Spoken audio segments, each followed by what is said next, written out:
Okay, so I would just like to point out that, again, I don't know how much or the kind of compositing work that you guys are doing, but I do know that a lot of times you're thinking, oh yeah, I'll just make them closer to the camera, whatever, and you just, you make the figure bigger, and then they just sort of like float there in space. But again, if they're not in perspective and people look at this, they sense that there's something not quite right about this, and again, they may not know what it is, but that's what it is.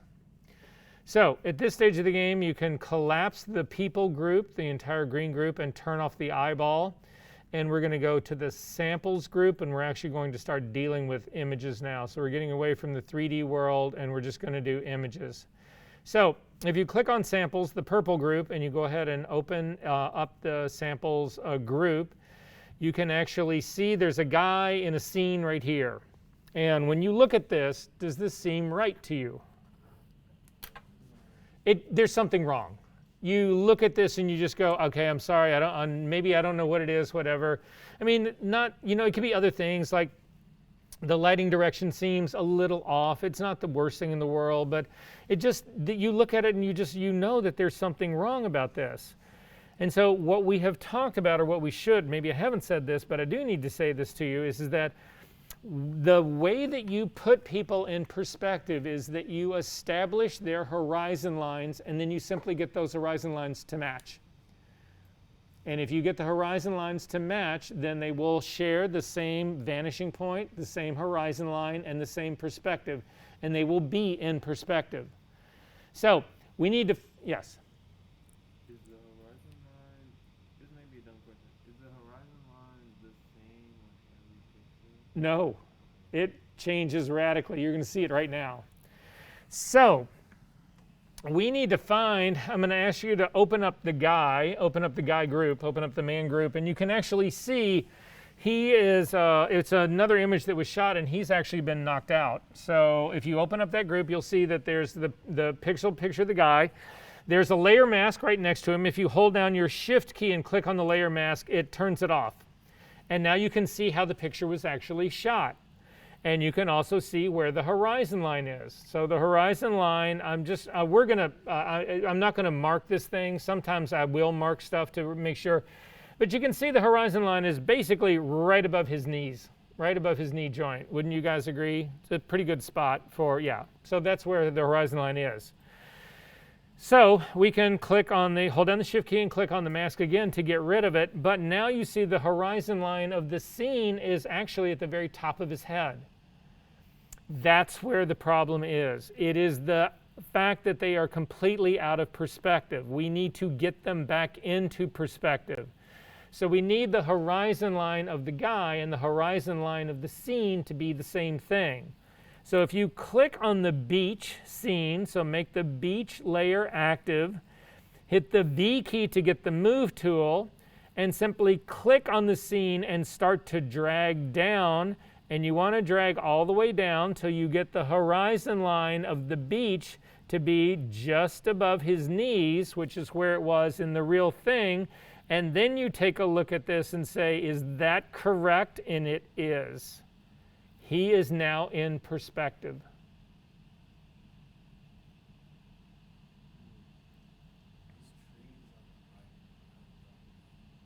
They what? The scale? Yeah, but it could be scrub, it could be brush, it could be, I don't know that they're trees, I don't know what they are, but he is now in perspective. Mari. Is what? No. Go back up to his and hold down the shift key and turn off his layer mask again. It's right above his knees. The horizon line is where the land meets the sky. Right. Well, wait, isn't it like right here on the guy?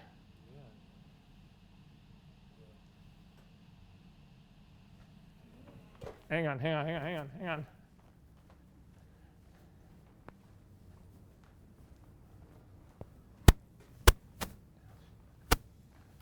Oh no, you've got the ground plane thing back on. Go all the way up to the top. You got to turn off turn off the red. All of that gets turned off. Collapse that red guy right there. We've still got it turned on. Huh? Like no, this? go up to the very top of your layer stack. This is. Okay, do this. Close the image. Do not save it. And then go up to File, down to Open Recent, and Open Perspective, yeah. Good, and then come down to Background Plane and turn that off. Turn on Samples. Perfect, and then open Samples up, open Man up, hold down the Shift key and click on that mask. That's where the horizon line is. You had on the background plane. You had on the artificial background. Okay. Make sense? Yeah. Okay, so you know that's where it is right now. Yeah. So hold down the Shift key and click on that again to get rid of it, and then come down to the beach. Hit the V key to get the Move tool, and then just drag it down so that the V key first. Yeah, so that the horizon, it's right above his knees. Keep going down, down, right there, ish. Better. Doesn't he look more believable? So it doesn't just work for situations like this. If you turn off, I'm going to turn the layer mask back off again because I know where the horizon line I know where his horizon line is. Shift key to kill the mask. Go ahead and turn the beach off, the eyeball for the beach, and turn on the city right below it. Is this in perspective? Yes, it is, because the horizon line of the city now matches the horizon line of the guy. Let's transform him in perspective. So selected the guy, hit Command T to actually do the transform. Again, you'll have the anchor point in the middle. I'm going to set the anchor point off to the right side, but again, it needs to go onto the horizon. And then hold down the Shift key and the Option key, and I'm going to send him out into space. I'm actually going to take him off the building, and he's going to be floating out in the air. He is still in perspective. Now, you may not believe that he could float in the air like that, but he is in perspective. Again, still hold down the Shift key and the Option key. You can drag him back onto the very edge of the building. He is still in perspective there. But then this one gets tricky. I'm going to go ahead and accept that transform. I'm just going to click on the check mark to say that. But my control handles are really close to the edges of my picture, so I want to bring the guy back towards the camera, but it's going to be really hard to do that because I don't have the access to the control handles at a certain point. So at that stage of the game, you need to go to your pasteboard, hit the F key once.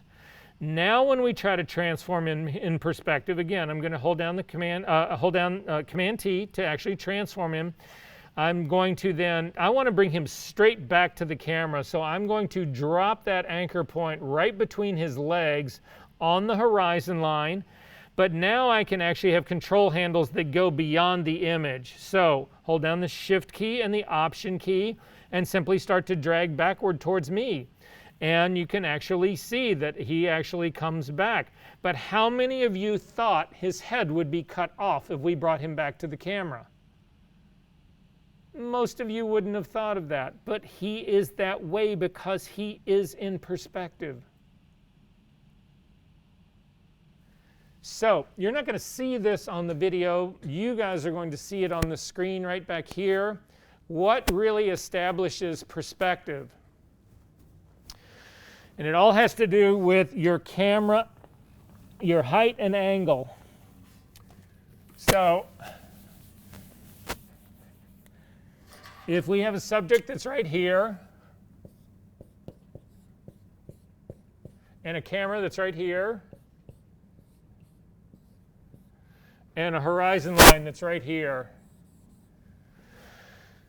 this camera relative to this horizon line gives me one perspective. But a camera that's actually up here will have a completely different perspective. Look at this one. The horizon line bisects her right through the middle of her.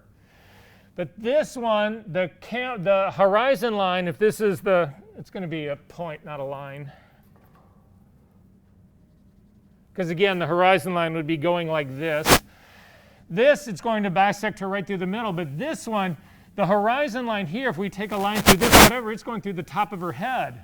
This one, it's going right through the middle of her, but if I have a camera down here,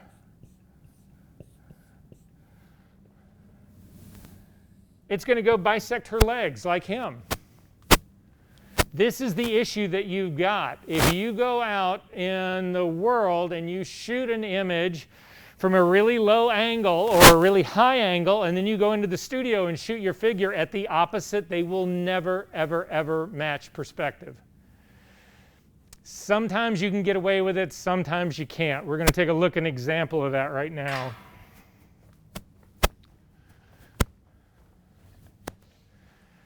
So I am going to go back in time in my history to get him back to what he was like when we first opened him up. So I'm going to go back to, actually I'm going to just undo the perspective part, and then, like I said, I'm going to go back in right before the free transform. So he's back where he was in sort of the very beginning. And I'm going to turn off the cityscape and go down to the one right below it, the subway station. So, is this guy in perspective? Well, we need to establish the horizon line of the cityscape part. We don't have that yet, so I'm temporarily going to turn off the eyeball of the guy so I can just see the cityscape part.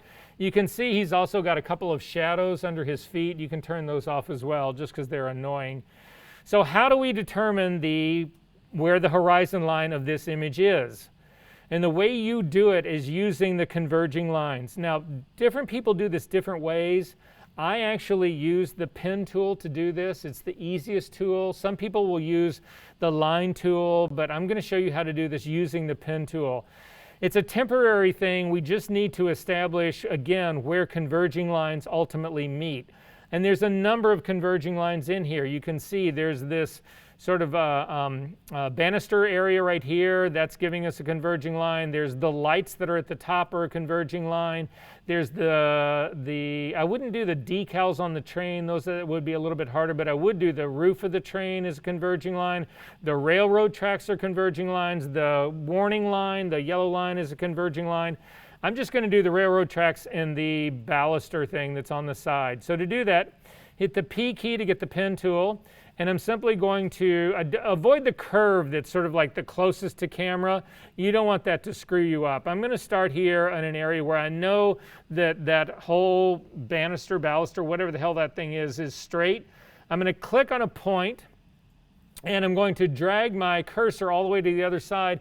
And you need to move your cursor up and down so that it actually traces this exact edge of that, whatever that rail thing is. So I'm going to click a point out here. So now my cursor, my pen path, the path that is being created by the pen tool is running right along that converging line. Then I'm going to come all the way down to the bottom of your image. Don't worry if you cross the image or cut it off. It doesn't matter. I just need to get to the point where I can start the line of the rail.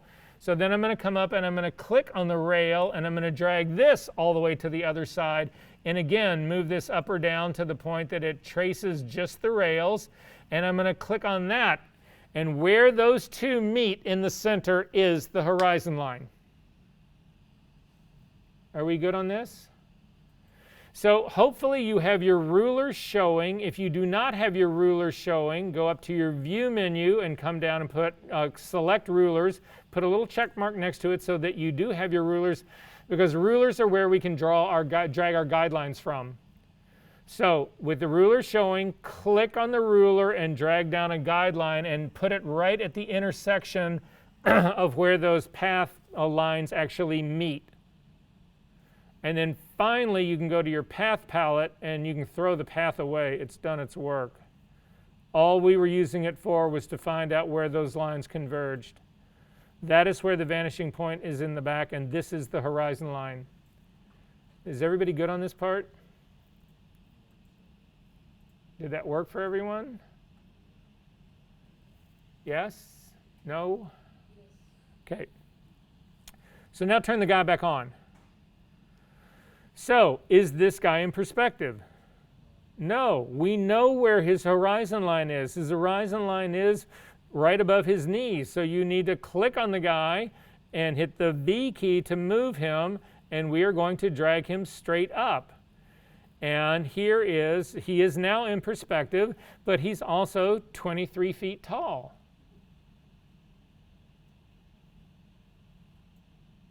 Is this making sense to you guys, what's going on here? Look at him. Look at where he is next to the train. You can actually see look at where his feet are relative to the train. He's just slightly behind the front of that train, and he's taller. Now that train has got to be 15, 20 feet tall. I don't know, how tall is the train? It's tall as this ceiling, so maybe not 15, 20 feet tall. So the guy's 15 feet tall. This is a consequence of being out of perspective that you cannot fix. You can't make this work. There's no tricks in Photoshop. There's no perspective tool in Photoshop. The train, if we look at our situation back here, the train was actually shot from the camera looking way up, coming down, and the guy was actually from the bottom, actually looking up. And those two will never, ever meet. Your only solution to this, if you want it to really work, is to go back and reshoot one of them, either the guy from the same perspective you used for the train station, or the train station from the same perspective that you used for the guy. There is no way to fix this. There's no magic Photoshop button, perspective controls, none of that. It will not fix this. This was baked into your images when you actually picked your camera position. Are we good on this part? We can try to cheat this, but again, this is a cheat, and it's not, in my opinion,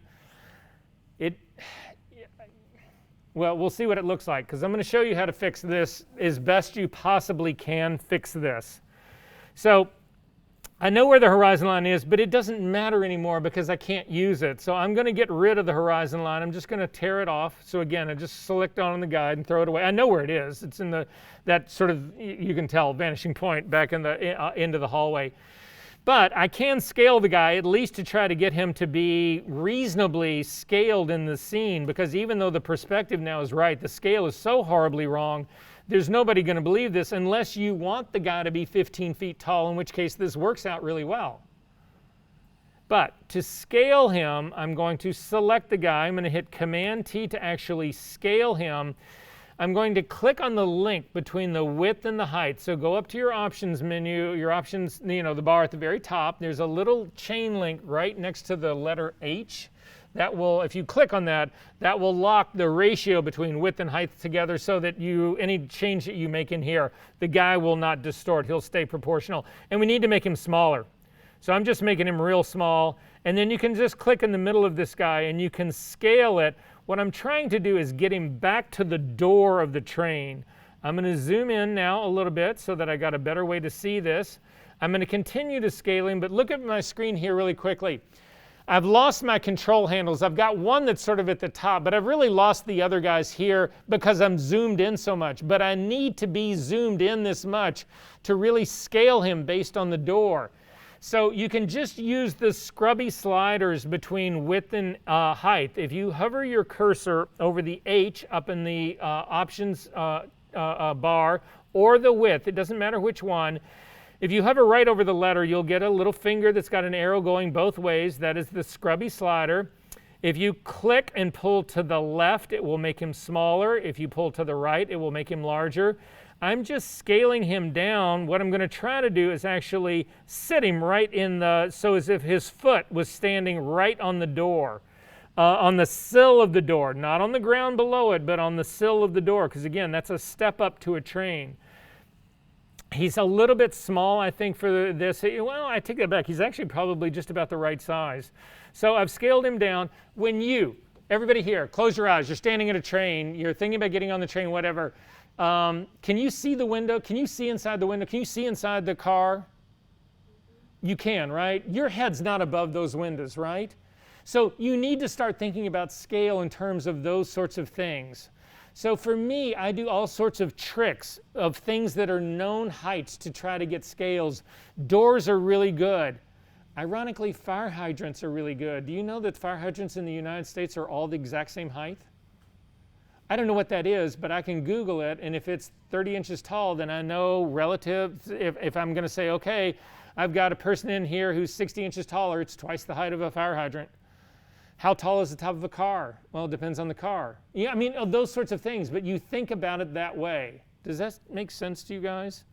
So I've scaled him. I think he is right in the scale here. Now remember, I told you that in this case, so I'm going to go ahead and accept this. If you want the same values that I've got, it's about 27%. That was the reduction on him. I'm going to go ahead and say okay to that. And then I'm simply going to set him down on the ground, because again, he would have to step up onto that rail car to get in there. Now at this stage of the game, I could try to scale him in perspective, but I have no reference. Do I use his horizon line? Do I use the horizon line of the scene? Do I try to do it somewhere in the middle? I have no idea. There is no way to actually do this. He looks better in relationship to the train right now, but again, this is just a wild guess. Is this making sense to all of you guys? Okay, questions about any of this? All right. Hit the F key to get rid of that. F key one more time, and then you can close this file up. You do not need to save it. I'm going to show you something right now. You guys, if you have Capture One on your computer, you could run this. If you don't have Capture One, I don't know. I want to make sure I gave it to you first, so hang on one second. Yeah, if you do have Capture One and you want to run this, it's the overlay exercise. This goes really quick. It may not even be worth getting Capture One opened up. So if you want to again run it, go ahead, double click on this. If not, just watch my screen really quickly. This is going to go fast. Hang on one second. Let's see if that will actually work. Okay, so how do you deal with this problem of perspective, of scale, of color, of exposure, of contrast, of lighting, all of those sorts of things? The single best piece of advice that I can give you is that you want to shoot your things that are difficult to change first. So in my case, I do a lot of outdoor background stuff. The worst thing you can do is to go into a studio, shoot somebody with a certain kind of lighting, and then go out into the real world and try to find a match for that lighting. It will force you into doing pictures that you don't want. It'll force you into scenes that you don't want. Oh, I want to shoot it this way, but the light is completely wrong. I've got to shoot it from the exact opposite way because you've already established in the studio what your lighting direction was. So it's very difficult to change the lighting out in the real world. It's very easy to change it in the studio. You want to shoot your scenes out in the real world first. Again, I'm doing this in that whole fashion situation. You guys, for your own personal work, I know that there are people in here who don't shoot fashion, don't care about it, which is fine, but you need to think about your own work. What of the compositing work that you do is the easiest to change, and what's the most difficult? Shoot the most difficult stuff first so that the easy stuff. So anyway, I shoot the outsides first because then I can go into the studio and recreate the outdoor lighting in the studio. It's much easier than doing it the other way around. Does that make sense to everyone? So in my case, that's what I'm going to do. And if you take a look, we're going to actually go ahead and, well, here, I'll just show you the picture to begin with. So this is how I approach the whole thing if I possibly can. This is actually a picture of my wife taken years ago, about this time of the year, actually. So we were shooting up in the Wisconsin, somewhere in the Wisconsin Dells, somewhere. Anyway, I had this idea. I wanted to shoot this. It was a catalog for coats. And so we're going out into the woods, whatever, and I take this picture of her. And so what does this give me? It gives me light direction, color, perspective, exposure. What else was on my list? All right, so I have lighting, direction, exposure, I have contrast, I have color, I have saturation, I have the shadows, scale, and the perspective, all in this one shot because this person is in it, holding a color card. And that color card is balanced, and it's also my exposure. I know what my exposure is actually going to be on this guy. Does this make sense? So this is the whole ball of wax for me, right?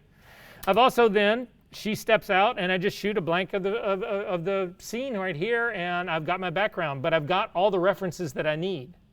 Make sense? Then when I go into the studio,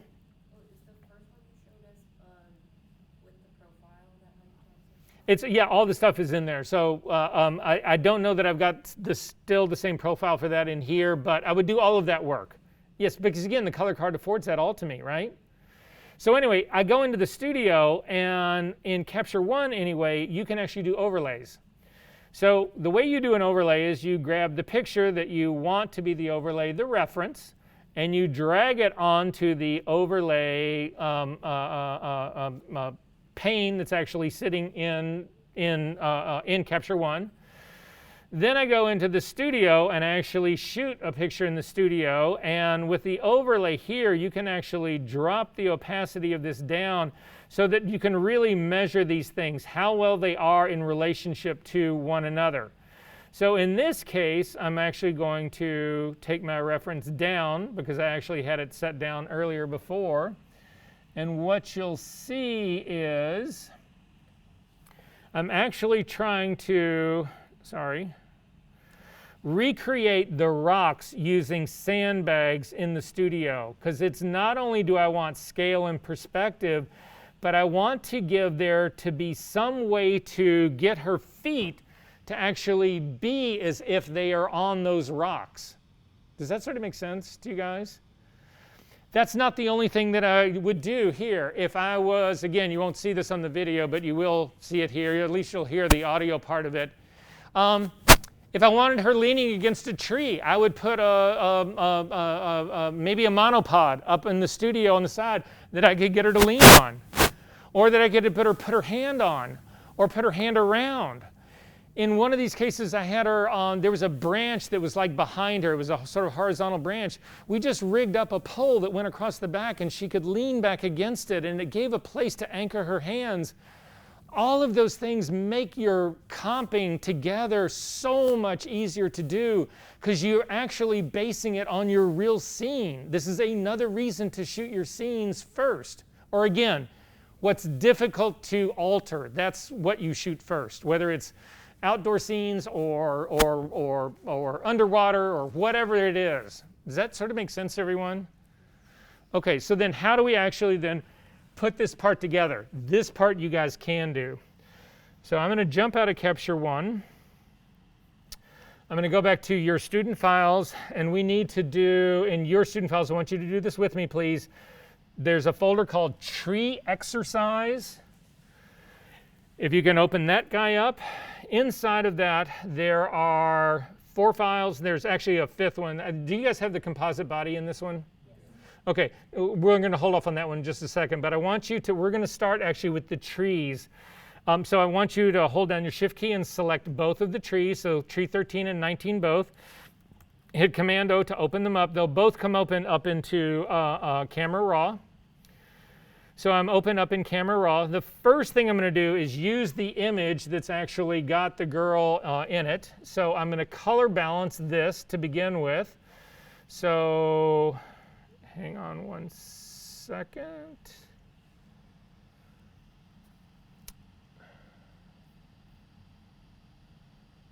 Oh, open up the basic panel. Click on the white balance eyedropper tool. Come over and actually click on the, I use the gray patch that's right next to the red. You want to stay away from the highlights and the shadows. So it's a mid-tone, but a lighter mid-tone that actually color balances my image. That's really all I'm going to do with this. The rest I'm actually, because I know my exposure of this was already correct, I'm not worried about that part. But if you were worried about this part, you would probably hover over the white patch and take a look. You can see, again, the white patch I want to be between 245 and 250. If you take a look at my histogram up here, it's 245, 245, 243. It's close enough. There's no adjustment that I can make to actually make that any different. So the exposure is correct. The color is now correct.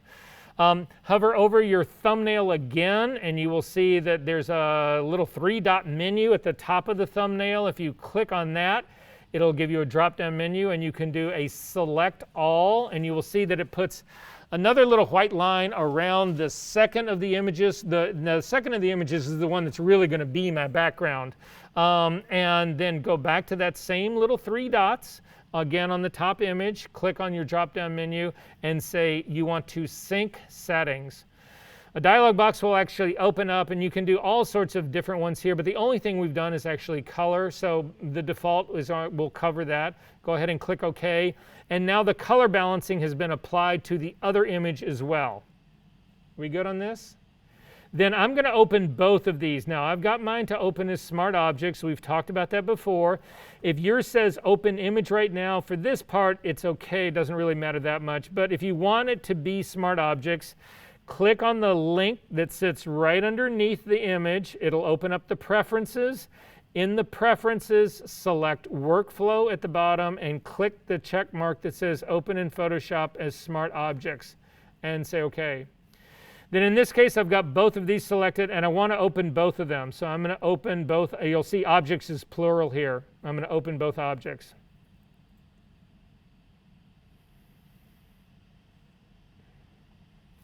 So it opens up 2 different files. Again, I do not use tab behavior. If you do, you need to tear your tabs off so that you can see these images side by side. You probably have to tear both of them off. If you want to get rid of that behavior while you're doing your compositing work, and I would suggest that you probably do, go up to your Photoshop menu, down to Preferences, down to Interface, I think. Nope, it's Workspace. And under Workspace, uncheck Open Documents as tab and uncheck Enable Floating Document Window Docking and say OK to that. Then the next time you go to open something, it will open up like mine do, just as floating windows here. It's just easier to work with. So with this, I'm actually going to make the scene that does not have the girl in it, that's going to be my base. That's what I'm actually going to work with. So I'm going to click on the image that has the girl in it, and I'm going to grab the layer of that and drag it over the image that does not have the girl in it. Hold down the Shift key and let go, and it will bring her in Register. Now, if you turn and then I'm going to close up the original image that just had the girl. I like to keep things clean and neat. So again, I've now got a single image that's got the girl on the top and then the trees that are on the bottom. Now you can say what? Sure.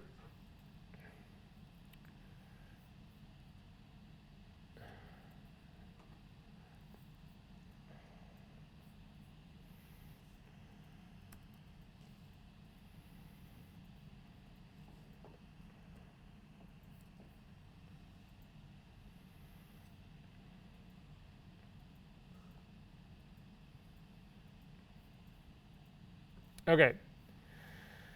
Select the image that's got the girl in it. You need to make that the active image. You need to be able to see the other image somewhere behind it. Doesn't need to be much of it, but you need to be able to see it because you're going to drag this layer on top of that image. So click on the layer that's got the girl in it, drag that layer on top of the other image, hold down the Shift key and let go. It will bring a copy of that layer into, so now I've got them together. Are we together on all of these? Everybody else is together? So then I'm going to close up the lone image of the girl because I've already got the copy that I need of her. And again, I'm not one of those people that likes having 30 windows open that's got all sorts of shit. That just drives me nuts. So anyway, you'll notice that they're not in Register, but that's not really critical for me. If I wanted to put them in Register, I could get them in Register. But again, oh, this might be a way to actually show you what I was trying to show you earlier about difference. So let's just try this because you guys should know this trick. If you change the blending mode of the top of the girl that's on top from normal down to difference, you'll see you get this sort of like psychedelic kind of thing going on here. If you then click the V key to get the move tool, and you start to move it around, you can actually see that the image will get lighter, darker, or something like this. I'm going to move mine. I'm going to zoom in to see if I can see sort of where things are at.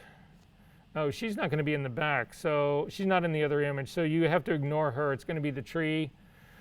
Again, I'm not going to get this exactly in here. We'll see if auto can actually do this, and then you'll see what difference looks like. So go back to normal. Select both of these smart objects. And I think we can do an auto align on this. We'll find out. Again, it doesn't really matter on this because I'm just using the girl as reference. But if you select both of your layers, come up to the edit menu and come down to auto align is not checked because you can't do it on a smart object. So again, I'm not going to worry about the alignment on this part. So let's go back before you actually did the blending mode change. I promise you I will show you how to do a difference on an image at a certain point, but it's not really critical to this. So now I've actually got a reference image and I've also got my background that I'm going to do it on. So now I need to bring in the figure that I want to do the knockout on for this. So I'm going to go back to that same folder, and now you're going to grab the other two raw files that are in there. They both start with capital ENG. Select both of them. We're going to do the exact same trick that we just did. Open them. They'll open up into Camera Raw. We're going to do the exact same trick we did before. I'm going to white balance the color card that's sitting in the background. So I'm clicking on to white balance this. When I look at the color card, at the white patch of this color card, again, I get a little bit hotter. I'm in a 252, 252, 252. But that's actually because there's glare on this card. If you zoom in, you can see that this card's got a little bit of glare on it. But again, the 252, it's so close to 250. Again, for our working purposes right here, I'm not going to drive myself nuts about this. But again, I can assure you that the exposure on this was correct on here. So let me go back to fit. So then I'm going to do the same trick. I'm going to white balance on the gray patch that's right next to the yellow. I'm going to go up to the little three dots that are in the top of the menu. I'm going to click on that drop down and come down to select all.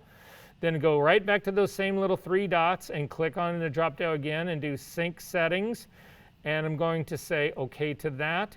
So now if I click on my bottom image, I don't need the color card one anymore because this image has been color balanced. The exposure on it is correct. I don't need that other card one at all. I just need to open this image. This is going to be the one that I'm actually going to work with. So I'm going to click on Open Object. She comes in as well. Now, in my case, you can see I've got a lot of other shit that's showing in my screen. I think that this is a bug in a later version of Photoshop as well. In your case, do you see all this other shit? Or do you just see Photoshop? Yeah, it's so annoying. Anyway, the way to get away from it is go up to the Photoshop menu and come down to Hide Others, and it'll get rid of all that stuff. It just seems... Well, anyway, it is what it is, right? Okay, so now I'm going to do the same thing that I just did earlier. I need to bring a copy of this girl on the green screen into my scene. So I'm going to come over and click on the layer of the girl on green, and I'm going to drag that layer on top of the wood scene. I'm going to hold down the Shift key to bring it into register and let go, and it will actually bring her into register. Then I'm going to go back to the original file of the girl and close that up. I don't need that anymore. I've got all three of the images that I need in one space. So has everybody got all three layers? Are we good on this? Is anybody not? Okay, to scale it and move it, I'm going to simply drop the opacity of the girl that's on the green screen so that I can see the figure that's actually behind it. So I can see the girl that's actually behind it. If you hit the V key, you can get the move tool and you can move it around. What I'm going to try to do is to get their right feet to match. So that's where I'm going with this whole thing right here. So I'm looking at the right foot of the girl who's standing on the sandbags, and I think that's about where that's what I was actually going for in here. But you can see that the girl in the studio is now smaller than the girl in the woods, and that would be a problem. If I didn't know that, and I used the girl from on the green screen in the woods, she would be too short and my scale would be off. And depending on who your audience is, people will either pick up on that or not. So at any rate, I am going to transform the girl in the background, Command T to actually transform her, to bring up the transform dialog box. However, now if we actually do the scaling, and again, I don't see the handles anymore. I see the ones on the bottom, but I don't see the ones on the top, which are annoying to me. But If I'd gone to my pasteboard, I probably could see them, but I'm not going to worry about that. Instead, I'm going to show you another trick. Click on the link between the width and the height. So again, I'm up at my options bar at the very top, the little chain link between that's right next to the H. If you click on that, we can actually use the scrubby slider to make this bigger or smaller. However, before you do that, the scrubby slider, the transform always happens around the anchor point. So if we make this bigger, because the anchor point is like right at her crotch, what it'll do is it will make the upper half of her body larger and the lower half of her body larger, and she will no longer, her right foot will no longer be in register with the other girl's right foot. So instead, you can actually change where the anchor point is to anchor around that. So grab the anchor point and simply bring it down and put it on the tip of her boot. That will then freeze it right there, and any transforming that I do around that, that thing will not move, but everything else will. Mari. So you've got them sort of set up like this, right? So hit Command T to bring up the transform, and you don't have the anchor point in the middle? Oh, then it's this little check mark right up here on in the options bar. Got it? Now you'll have the anchor point. Click and drag it down to the tip of her boot. Click on the link between the width and the height, and then just use your scrubby slider to drag it to make her bigger, and you see she grows from her foot up. Her foot doesn't move. It's just a faster way of doing this because it puts her into register. Are we good on this part? And then simply click the check mark to say OK for the transform. Drag the opacity all the way up. And now you can actually throw the girl on the trees, that middle layer, away. This girl has now been scaled for all of this. And to see what ends up happening here, I've got a cheat for time-wise. First off, did this work for everyone? Are we good on this part? Go back into your Finder, and where that says that composite body 2, double click on this. It's a knocked out version of this Photoshop file, the exact same one. Again, I've got all this other shit around me, so click on the Photoshop, come down to say hide others. Then we are going to use this girl we're going to use the girl that we've already brought in to scale this girl. So I'm going to grab the composite body 2, drag that layer on top of my composite, and I've now got the 2-3 layer one. Hold down the Shift key and let go. It will bring it into register. In my case, because I threw away the girl holding the color card out in the woods, I had that selected. So it brought the girl in underneath the girl on the green. That's not a problem. Just drag the girl that's been knocked out on top of the girl on green and let go. And now I can use the same trick. I'm going to drop the opacity slider so that I can align these two to be actually the same. So I'm going to move her around so that I actually get it. I'm going to actually put her foot on the same place that I did, that boot. I am going to hit Command T to bring up the transform dialog box. I'm going to drag the anchor point down to the tip of that boot. I'm going to click on the link between width and height. Now in this case, I actually have control handles, but I still want the link between width and height because it just makes it easier to scale. And I'm going to shrink this girl down because she's too big. And I'm also going to move her slightly to the side, and she actually ends up lining up there. And then I'm going to go ahead and hit the Enter key. Now in this case, we can try to see what difference looks like, although it's failed me all these times before. So yeah, you can see that it's sort of, everything starts to turn dark. I'm going to forget about difference for the rest of this work on this image. So at any rate, she's now been scaled right on this. I don't need the version on the green screen anymore. I did this knockout to just make things faster for us. I'm going to throw the green screen version away. I'm actually going to close the composite knockout version also away. And then I'm simply going to bring the opacity of the girl all the way back up. This girl is now actually scaled in proportion. So on my list here, the lighting direction is the same, the exposure is the same, the contrast is not the same, the color is the same, the saturation is the same, the shadows are the same, the scale is the same, and the perspective is the same. So what I'm missing on this is I don't have shadows to anchor her into this space, and I also, the contrast on this is off. If you look at the woods, imagine yourself out in these woods. Would that jacket be that dark? There's no way. So how do you guys control contrast? Well, one of the advantages that we actually have is this is a smart object, and I'm hoping it's a smart object of the raw file. I don't know, but nonetheless, we'll take a look. I just double-clicked on that, and the raw file is actually in here. You can actually double-click on the raw file, and you could actually drop the contrast of this down. However, the problem in doing that is I can't see it in relationship to the woods. So that's not how I'm going to do it. I'm going to cancel out of this. I'm going to close up the smart object that I opened, and I'm just back to this whole situation. So how do you guys increase contrast in an image? Most of you use curves, right? So this is how you increase contrast. So we're going to add an adjustment layer on top of this, so make sure your top layer is selected. Click on the adjustment layer and come up, and we're going to add a curve to this. And I'm going to reset my workspace so that I can see everything. So hang on one second. And most of you, if you were going to increase contrast, you put it on an S-curve. So you click on the sort of shadow area of the curve and you pull it down, which makes your shadows darker. And then you click sort of in the quarter highlight tones, whatever, and you lift it up and you make it lighter. So again, you're making the highlights lighter and the shadows darker, and that's an increase of contrast. And you would think to yourself, well, okay, number one, I've got a problem here. This is affecting my entire image. I just bumped the contrast of the whole thing.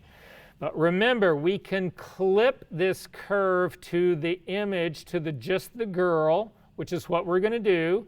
So if you hover your cursor right between the curve and the composite body number 2, hold down your Option key, you get a weird little square with an arrow pointing counterclockwise. Click on that. You'll notice that the curve now jumps over to the right, and the contrast is now only impacting the girl because I have clipped this control layer, this control curve, to just the girl. Did that work for everyone? You'll also notice if you look at the very bottom of the Properties panel, there is actually that same little icon. If you cannot remember the option trick, it's always sitting right here. You can click on it, that turns it off. You can click on it and it turns it right back on. So if you don't remember that, people use this so much they've actually put in a little icon for it at the bottom of the Curves Properties panel. So this is how you increase contrast. So you would think that the opposite would be how you decrease contrast, right? So let's grab the shadows, and instead of bringing them down, making them darker, let's lift them up, making them lighter. Instead of the highlights making them lighter, let's drag that down to make them darker. Again, you're going for an S-curve. And that's how you decrease contrast. And this is your new composite. And it looks so shitty that you think the only way I can really salvage this is to claim this is art and take it to some gallery and try and pass this off as something that you care about. Instead, it's just a horrible mistake that you made and you don't know how to get out of it and you don't know how to do it right? No, I'm just kidding. I'm somewhat cynical about art. I love good art. I love good photography, but I get really cynical about certain things. So anyway, all apologies. Was not meant to insult our profession. Anyway. I feel like I'm going, sometimes this just like heads sideways for me, and anyway, but I love each and every one of you. I personally feel confident standing up here making an idiot of myself like that. So at any rate, this sucks. Do not do this. This is not how you do this. So throw this guy away. Instead, the best way to do this, and unfortunately the most confusing way of doing this, is to actually use a smart filter on this. So this is a smart object, and that matters to us because if we just used a regular filter and this was not a smart object, then it would be a destructive move, and we'd have to make a copy of this so that we had a version of it to go back on, and all. It's just pain in the ass. It's a smart object. It's in that protective envelope. It is protected. So I said we're going to run a filter on this. Unfortunately, the filter that we're going to run on this is not in the filter menu. It doesn't exist here. It should. It doesn't. Photoshop has never bothered to change it, but this is where it is.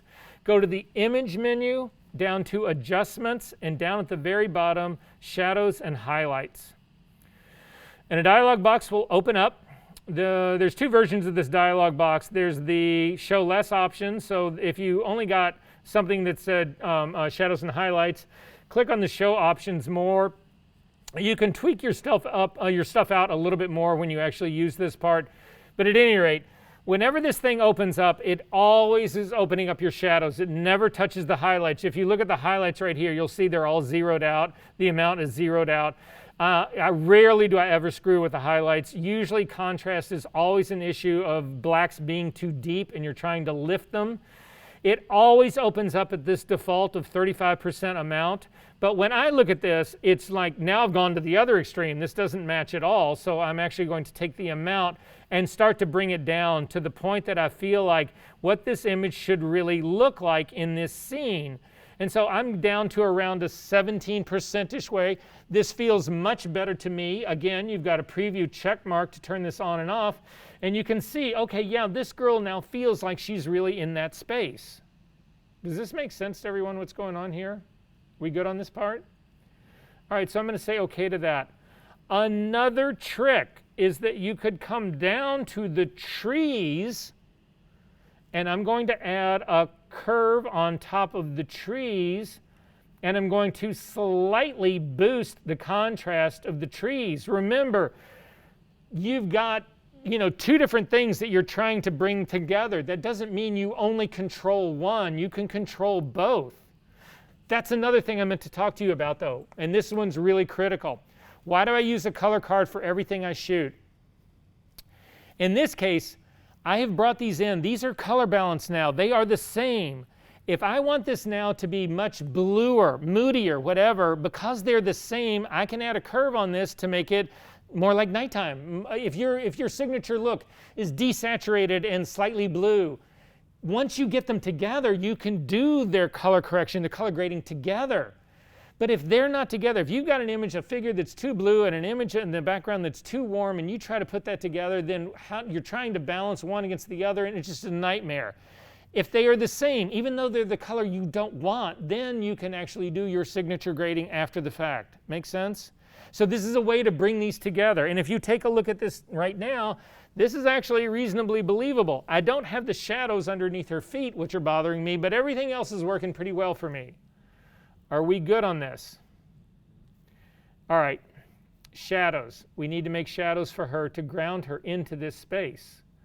So I am going to come right above the curve that I just added. I'm not really sure that it needed that additional contrast. It fits a little bit better, but nonetheless.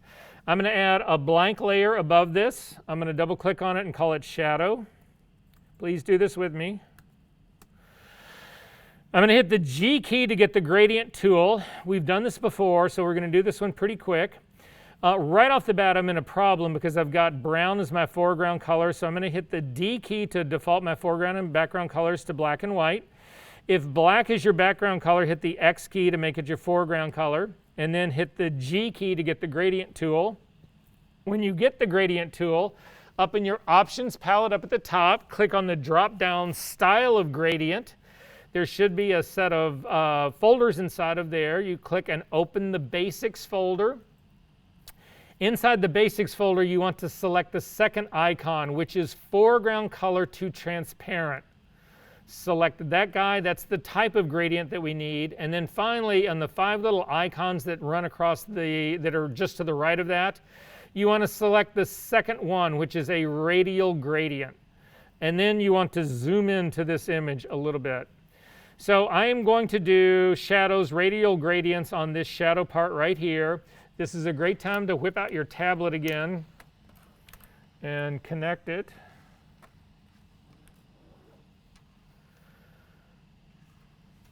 All right, so I'm going to start on the right side over here. I'm going to zip in just a little bit more here. So working on this first shadow layer, simply click and drag down. It will give you a gradient that actually a radial gradient that goes from black in the very center and it fades all the way out to transparency. That transparency part is really critical in terms of being a believable shadow. Then I'm going to hit Command T to transform this gradient. I need to shape it so that it seems like the shadow that would go underneath her foot. If you click on the top handle of the control handle, the one that's right in the middle, and drag it down, you'll see that it starts to squish everything more from the top down. I don't really want that. I want a symmetrical transform in here. So I'm going to hit Command Z to undo that. Instead, hold down your Option key. And now when you click that top middle handle and drag it down, you'll see that the handles come in from the bottom as well. So I'm going to drag this down to make it relatively small.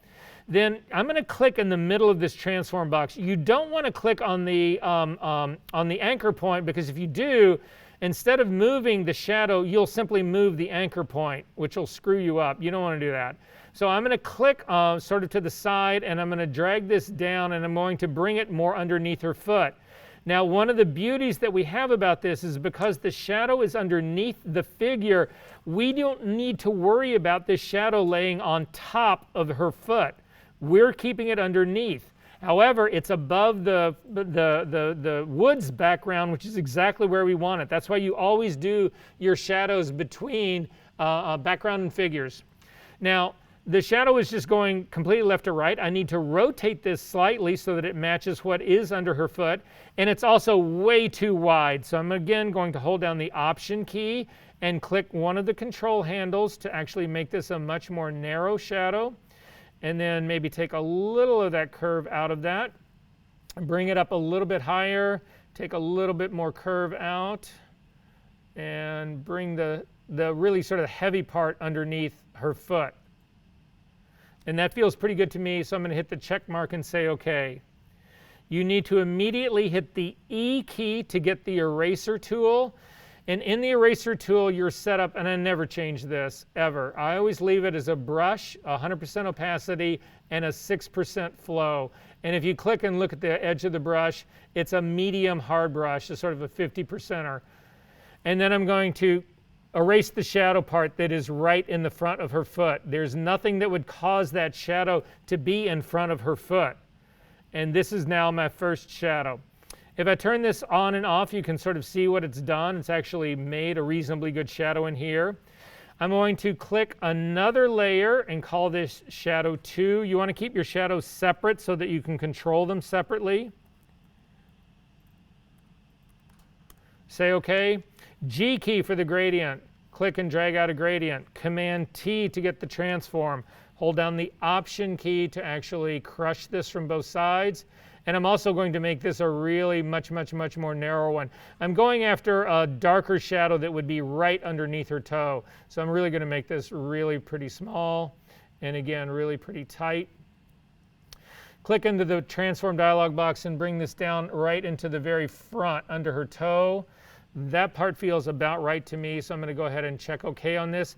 But the shadow, the darkness of that shadow, I didn't put an angle in it. I really should have put an angle in it. There's nothing stopping you from transforming this again. Command T, and then rotate this guy slightly so that it fits better the way you thought you wanted it to do. Click the check mark to get rid of that part. Hit the E key to actually get the eraser tool. Erase everything that's in the front, and I'm actually going to erase everything that's in the back as well. I want this just under the front of her foot. And that part works pretty well for me. I'm going to do one more shadow really quickly. Shadow number 3, so I just made another layer.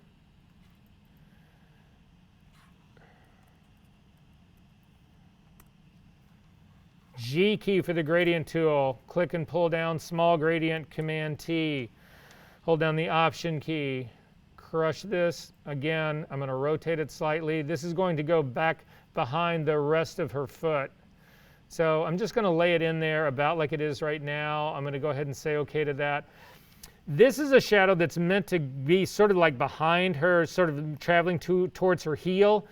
It would never be this dark. So I'm going to just take the opacity slider and crank it way down just so that I've got a hint of something back there.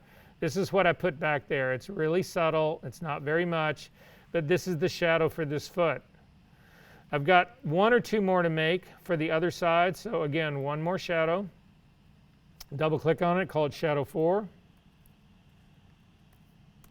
G key for the gradient tool, click and drag it down, Command T, hold down the Option key, crush this, bring it in so it's much more narrow, crush it down a little bit more, even more narrow, click on the side and drag this under her other foot and bring it up a little bit.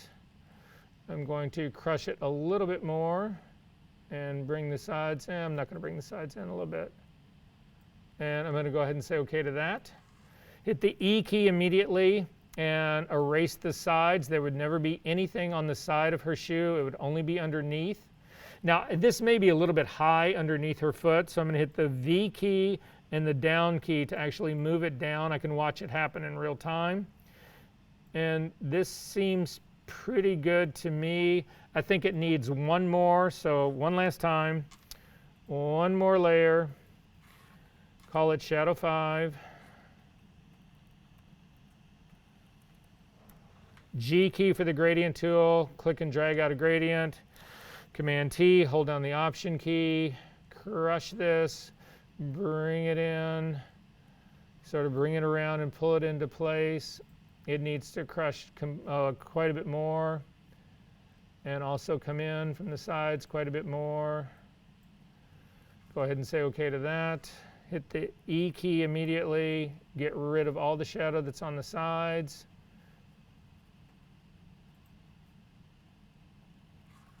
Double click on the hand, and you've done your first really professional grade composite.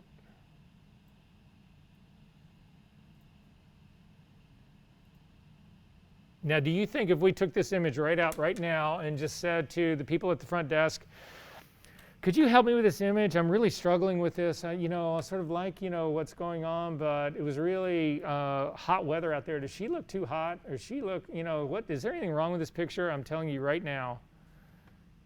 Do you think they'd believe it? Yes? No? Yeah. Trust me. People's inclination, we had this conversation last week. People's inclination is to believe photography is real. You have a whole audience that's ready to approach this and say, yes, this is real. Okay, so this was pretty much the easy one to do. There's ones that are far more challenging, and we're going to tackle that one next. But we're going to do a quick 10-minute break. So I've got 340 right now. Again, another hard 10, 350. That gives us an hour to do probably the most complicated comp work that you're going to do. But this will set you up for the rest of your compositing life. So get a large coffee.